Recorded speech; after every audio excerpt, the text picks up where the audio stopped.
महात्मा विदुर से धृतराष्ट्र पूछ रहे हैं,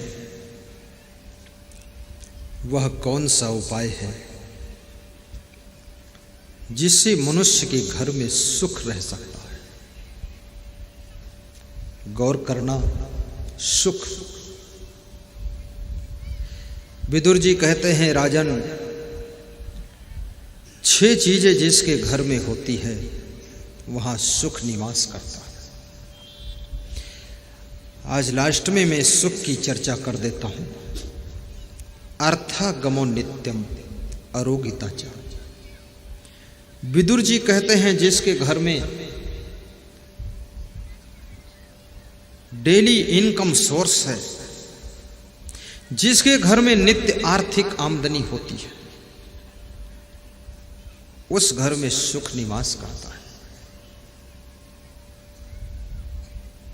अपनी बुद्धि और कला का सही प्रयोग करो ताकि आपके घर में रोज आर्थिक आमदनी हो, गरीबी ना आए। नंबर 2, अरोगिताचर। और जिस घर के नर नारी बीमार नहीं होते हैं, बहुत, जिस घर में बड़ी बड़ी बीमारियां नहीं, sugar, cancer, paralysis, kidney fail, ऐसी बीमारियां नहीं है, जिस घर के लोग स्वस्थ हैं उस घर में सुख निवास करता है। और स्वस्थ रहने के लिए फार्मूला समझना, बहुत चिंता करोगे तो भी स्वस्थ नहीं रहोगे, टेंशन करोगे स्वस्थ नहीं रह पाओगे, अधिक भोजन करोगे स्वस्थ नहीं रह सकते आप, पानी कम पियोगे स्वस्थ कभी नहीं रहोगे, क्रोध ज्यादा करोगे तो भी स्वस्थ नहीं रहोगे, और आलस्य करोगे तो कभी स्वस्थ नहीं रहोगे। अच्छे स्वास्थ्य का जन्म परिश्रम के बाद होता है। व्यायाम, आप योगा करो। किसको योगा करना चाहिए? जो काम नहीं करता है वो योगा करे। और जिसके पास खेत में काम है, दुकान में काम है, सामान उठाना रखना है, उसको योगा पोगा की जरूरत नहीं। ये तो फालतू नाक सुन्न फुन्न करते रहो, कोई मतलब निकलने वाला नहीं, टाइम बर्बाद करो। जिसको काम करने का अवसर नहीं है, चांस नहीं, योग नहीं, उसके लिए योगा है। अन्यथा खेत में जाकर कुदाल चला दो, फावड़ा चला दो, लकड़ी फाड़ने के लिए कुल्हाड़ी चला दो, सब योगा 5 मिनट में हो गया। तुम्हारी भैंस भागे उसको रपटाओ, पूरा योगा हो गया।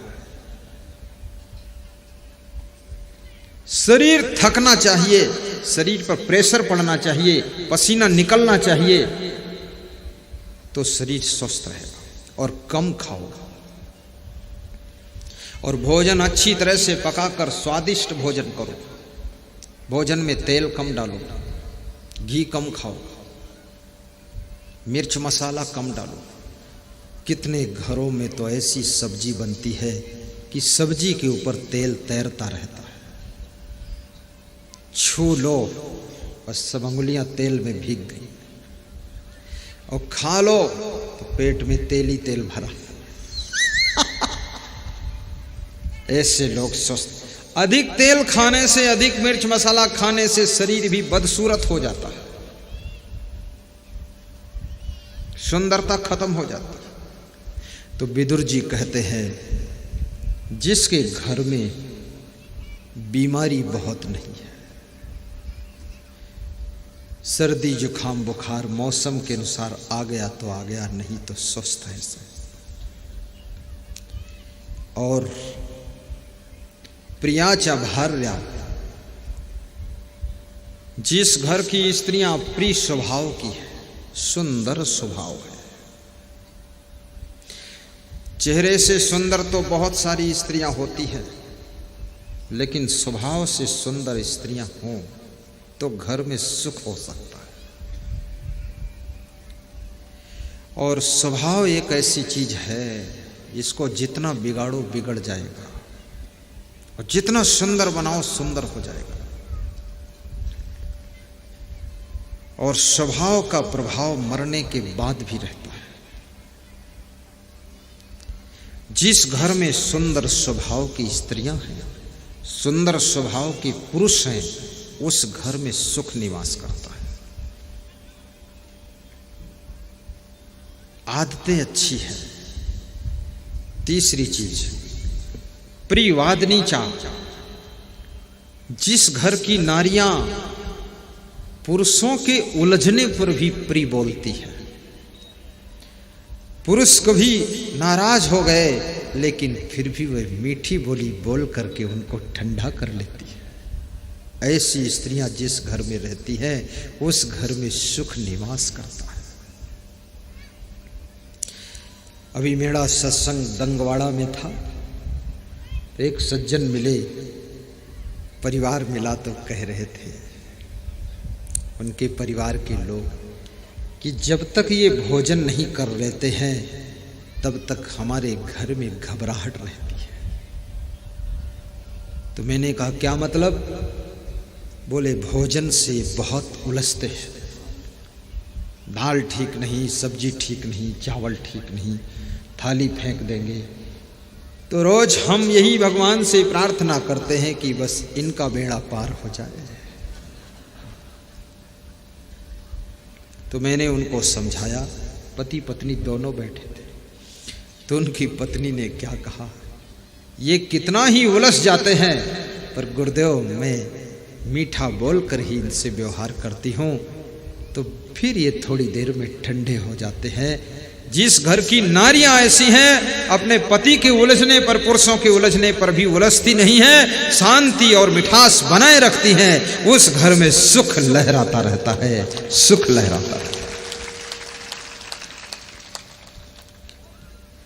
नारी के पास में बहुत सहन शक्ति होना चाहिए। इसलिए बच्चे को जन्म नारी देती है, नर नहीं देता है। नर के पेट में बच्चा नहीं आता है, उनके पेट में आता है, क्योंकि वही इतनी गम खा सकती, सह सकती है। पुरुष तो थोड़ा तेज दिमाग का होता है, गुस्सा हो जाएगा तो बच्चे का ही गला दबा देगा। लेकिन नारियां बच्चे को पाल पोस लेती है, बच्चे की प्रतिकूलता को सह लेती है। हे नारियों, तुम नारायणी हो, तुम कल्याणी हो, तुम सती सावित्री हो, तुम मीरा और शिवरी हो, तुम साधारण नहीं हो, तुम दुर्गा से श्रेष्ठ हो। तुम अपनी शक्ति और भक्ति को ठीक से संभाल लो तो तुम पूजनीया भी हो, पूजनीया हो, तुम महान हो।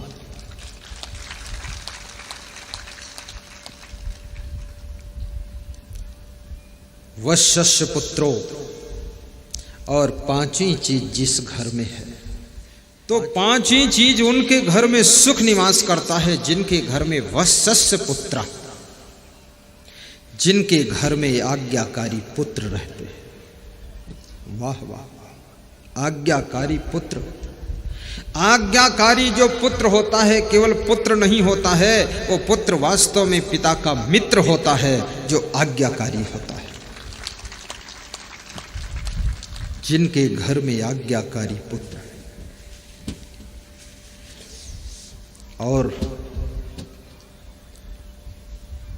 बड़ों की आज्ञा मानना चाहिए, बड़ों का सम्मान करना चाहिए। भाइयों बहनों, बड़ों का आदर करना चाहिए। और जो बड़ों की मर्यादा मानता है, बड़ों का सम्मान करता है, बड़ों का आदर करता है, बड़ों को रिस्पेक्ट करता है, तो खुद ही एक दिन बड़ा हो जाता है और इसको रिस्पेक्ट करने वालों की लाइन लग जाती है। तो बड़ों को रिस्पेक्ट करो।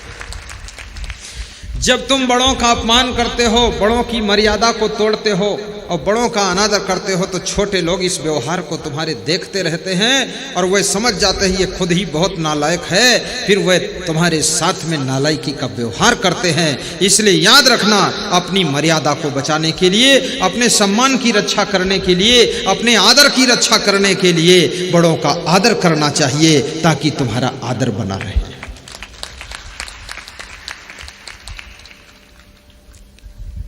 वश्यस्य पुत्रो, जिसकी बेटी और जिसका बेटा आज्ञाकारी है उस घर में सुख निवास करता है। कल मेरे पास एक बाबा जी आए थे, कह रहे थे हमारा बेटा हमको गुरुदेव मारता है, अब क्या करूं, आप कुछ कर दो मंत्र जंत्र।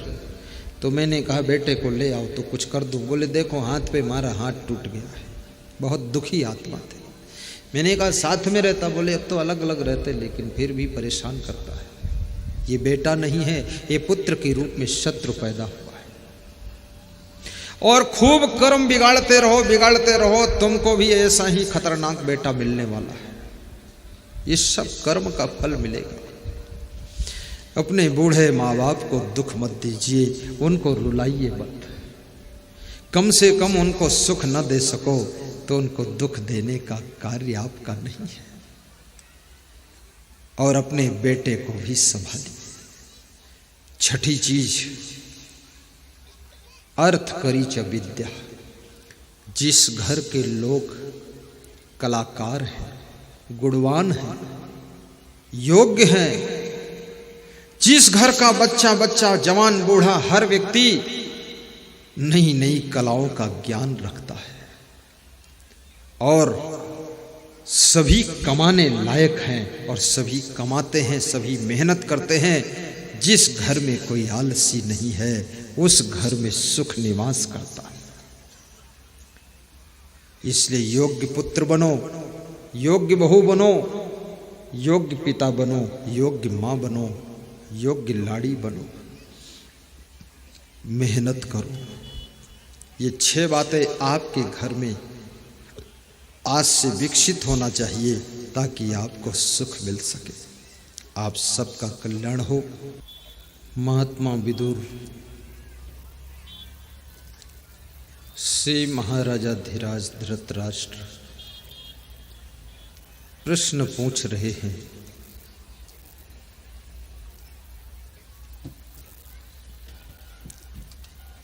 कि संसार में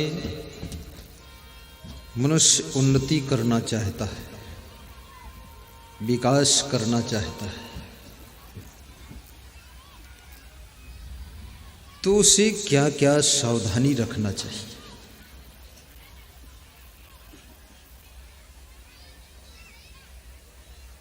विदुर कहते हैं 6 चीजें जिस मनुष्य के पास में होती है उसका उत्थान शुरू हो जाता है, और ये 6 चीजें ज्यों-ज्यों कम होने लग जाती हैं त्यों-त्यों उसका पतन शुरू हो जाता है। कौन कौन 6 चीजें हैं अभी थोड़ी देर में बताऊंगा, थोड़ा इंतजार कीजिए। 6 चीजें।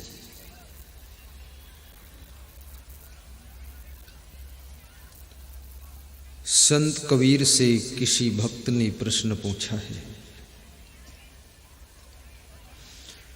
कि संसार में तुमने क्या देखा है, क्या अनुभव किया है, ये संसार कैसा लगा आपको। जैसे अभी मैं उत्तम ठाकुर से पूछूं कि जाम के सत्संग में तुमको कैसा लगा, और उसके बाद में गणेश राम से पूछूं, ये भी अमरवाड़ा के, तुमको कैसा लगा, तो दोनों को अलग जैसा लगा है। जितने लोग हैं सबको अलग अलग यहां अनुभूति हुई है। तो संत कबीर से पूछा गया कि संसार में तुमने क्या देखा है। किसी मनुष्य को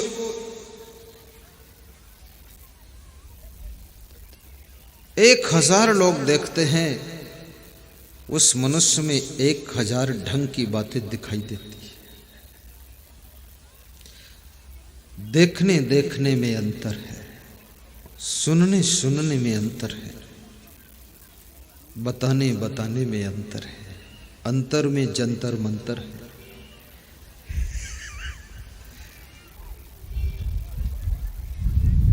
किसी स्त्री को तुम देखते हो, जो तुम देखते हो दूसरा उसको वो नहीं देखता है।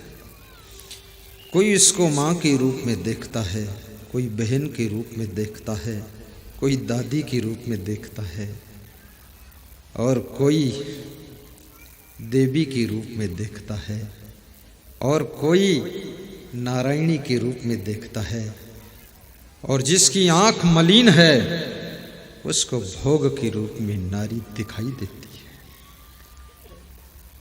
दृश्य तो वही है, देखने में फर्क है। याद रखना, आंख तो सबके पास है, लेकिन आंख से तुम देखते क्या हो, ये बात महत्वपूर्ण है।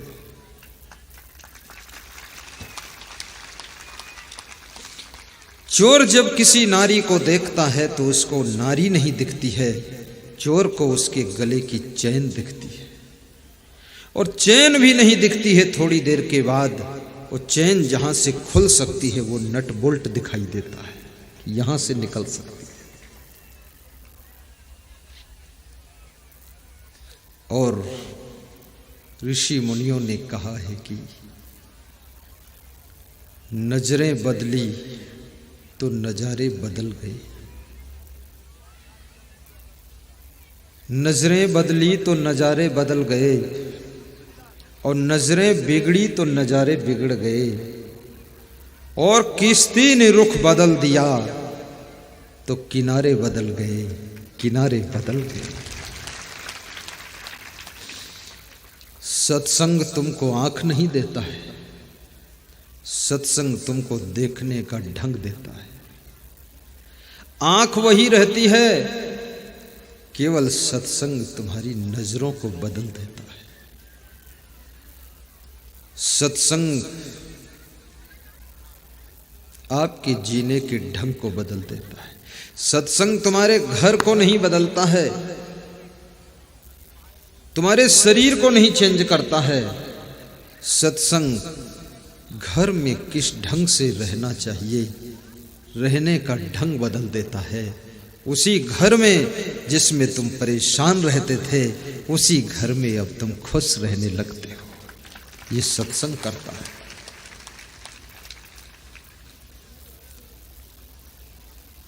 ये सत्संग लोग क्यों सुनते हैं, क्यों चले आ रहे हैं लोग?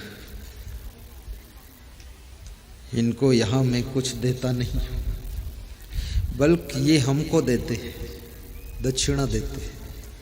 अभी सबसे लास्ट में ठाकुर उत्तम सिंह आए और 500 का नोट नया वाला दे गए, तो मैंने कहा उत्तम 2000 वाला दे देते और अच्छा था।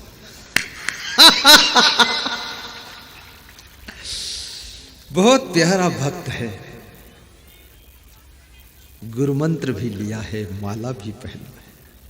श्रद्धा देखो, माला दिखा रहे, ये श्रद्धा है। राम भगवान राजनीति करते थे, राम भगवान संघर्ष करते थे, लेकिन विश्वामित्र का ध्यान भी करते थे, विश्वामित्र का ध्यान भी करते थे। रावण भी शिव जी का भक्त था और राम भी शिव जी के भक्त थे, लेकिन रावण की हार क्यों हुई, राम की जीत क्यों हुई? क्योंकि रावण को विश्वामित्र जैसे संतों का आशीर्वाद नहीं मिला था, और राम को सब संतों का आशीर्वाद मिला था। याद रखना, जिनको आशीर्वाद मिलता है वह मन रूपी रावण को जीत लेते हैं, और जिन पर संत का आशीर्वाद नहीं है, मन रूपी रावण से वो हार जाते हैं। आपका मन रावण है, आपके अंदर जो अहंकार है वो मेघनाद है। जैसे मेघनाद गरजता है, ऐसे आपका अहंकार भी गरजता है, कभी कभी गरजता है, रोज नहीं। और मेघनाद को किसने मारा था आपको पता है? मुझे पता है, तुमको भी पता है। लक्ष्मण के द्वारा मेघनाद का वध हुआ था। और लक्ष्मण कौन है? यदि मेघनाद अहंकार है तो फिर लक्ष्मण कौन है? लक्ष्मण उस व्यक्ति का नाम है जिसके हाथों में सेवा ही सेवा है। लक्ष्मण सेवा का रूप है, मेघनाद अहंकार का रूप है। अहंकार को यदि कोई मार सकता है तो वो छोटी सी छोटी सेवा अहंकार का वध कर सकती है। किसी को जब तुम पानी पिलाते हो, साफ सफाई की सेवा करते हो, बिस्तर बिछाने की सेवा करते हो, तो मेघनाद रूपी अहंकार कमजोर होने लग जाता है। सेवा अहंकार को मार सकती है। और जिसके पास अहंकार है वो अपने हाथ से सेवा नहीं कर सकता, नहीं कर पाए। जिसके पास लोभ है वो धन से सेवा नहीं कर पाएगा। और जिसकी आंख में वासना है वो गुरु की उपासना नहीं कर पाएगा। और जिसके पास में उदारता है वो धन से सेवा कर सकता है। धन है तो सबके पास में, लेकिन हर व्यक्ति उसे दान नहीं कर सकता है। दान देना ऐसे संभव नहीं है। दान तो वही कर सकता है जो पहले लोभ को मार सकता है। जब तक लोभ नहीं मरता है तब तक दान के लिए पैसे निकल नहीं सकते। और लोभ को जो जीत लेता है वो नरक से पार हो जाता है। और क्रोध की ज्वाला को जो बुझा देता है वो स्वर्ग में पहुंच जाता है। और काम वासना को जो दग्ध कर देता है, खत्म कर देता है, उसकी जिंदगी धन्य हो जाती है, धन्य हो जाती है। वासना आपकी कीर्ति को नष्ट कर देती है। भक्ति और उपासना आपको यशस्वी बना देती है। धन्य है आपका जीवन। तो संत कबीर से ये प्रश्न पूछा गया। अभी प्रश्न में ही प्रवचन निकल पड़ता है, तो मैं क्या करूं? अभी तो प्रश्न ही हो रहा है कि संसार में तुमने क्या देखा। कबीर जैसे संत से कोई पूछ रहा है कि तुमने क्या देखा। कभी कभी लोग हमसे भी पूछते हैं, आपको हमारे गांव में कैसा लगा। वाल्मीकि जी ने भी राम से पूछा था, आपको मेरे आश्रम में कैसा लगा है। और सब तीर्थों में स्नान करने का फल यदि पाने की इच्छा और तीर्थों में जाने की इच्छा ना हो, पैसे ना हो, किराए भाड़ा ना हो, उम्र ना हो, टाइम ना हो, कुछ भी बात हो, लेकिन तीर्थ स्नान का फल पाने की इच्छा है, तो कैसे मिल सकता है? आप कहो तो मैं बता दूं, बताऊं? ऐसा मरा मराए बोलोगे कोई नहीं बताएगा। अरे बोलो, कहो, बताओ। हाँ, अभी इतने लोग बोलोगे तो हल्ला गुल्ला हो जाएगा। एक आदमी बोल तो चल जाएगा। बताऊं? बता देता हूं। कोई आदमी तो डपट के बोल रहा है। बहुत सरल है, दो उपाय बताता हूं।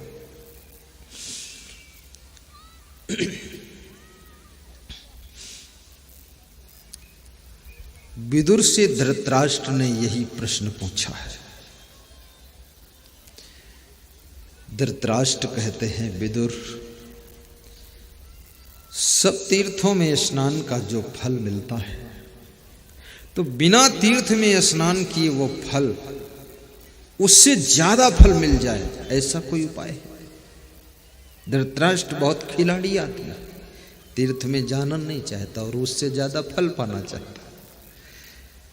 कुछ लोग बहुत चतुर होते ना कि गुरुदेव के पांव न लागूं और फल और ज्यादा मिल जाए। विदुर जी कहते हैं सर्व तीर्थेषु वा स्नानम सर्वभूतेषु चा आर्जवम उभे त्वयते समे श्यातम आर्जवम व विशिष्यते। समस्त तीर्थों में स्नान करने से जो फल प्राप्त होता है उससे भी विशेष फल उनको प्राप्त हो जाता है जो लोग समस्त प्राणियों के साथ, अपनी फैमिली के साथ, परिवार के साथ, मानव समाज नर नारियों के साथ और पशु पक्षियों के साथ भी विशेष कोमलता का व्यवहार बर्ताव करते हैं, दया का बर्ताव करते हैं, प्रेम का बर्ताव करते हैं, उनको तीर्थ स्नान किए बिना ही सबसे ज्यादा फल प्राप्त हो जाता है। ऐसा विदुर नीति में लिखा है। ये मैं अपनी जेब की बातें नहीं सुना रहा हूं, सब प्रामाणिक बातें। और मैं सभी शास्त्र पढ़ता हूं, पढ़ने में मुझको रुचि बहुत है। पार्वती जी ने पूछा सब तीर्थों का फल प्राप्त करना हो कोई उपाय बताओ। तीर्थों में जाना न पड़े तो शिव जी मुस्कराते हैं, कहते हैं पार्वती तू ऐसा क्यों पूछ रही है। पार्वती ने कहा कि मेरी जैसी बहुत सी माताएं बहनें तीर्थ नहीं जा पाएंगी लेकिन उनकी इच्छा पूरी हो जाए। हे शिव भगवान आप बताओ। तो शिव जी कहते स्कंद पुराण की बात है। सर्व तीर्थम अवगाहस्य संप्राप्नोति फलम नरः गुरु पादोदकम पीत्वा शेषम शिरस धारयन् गुरु पादोदकम पानम गुरु रुच्छिष्ट भोजनम गुरु मूर्ते सदा ध्यानम गुरु नामनम सदा जपः गुरु भावा परम तीर्थम अन्य तीर्थम निरर्थकम सर्व तीर्थमयम देवी श्री गुरोश्चरणाम्बुजम। मैं हिंदी में इसकी व्याख्या कर देता हूं ताकि आपके समझ में उतर जाए। समस्त तीर्थों में स्नान करने का फल उसको घर बैठे प्राप्त हो जाता है। जो परम पवित्र वैराग्यवान वीतरागी ब्रह्मचारी संत के चरणों को पखारने का मौका पाता है और एक बूंद चरणामृत पान करने का अवसर मिलता है और शीश पर चरणामृत धारण करने का अवसर मिलता है, उसे सब तीर्थों में स्नान का फल प्राप्त हो जाता है। यह स्कंद पुराण का श्लोक है।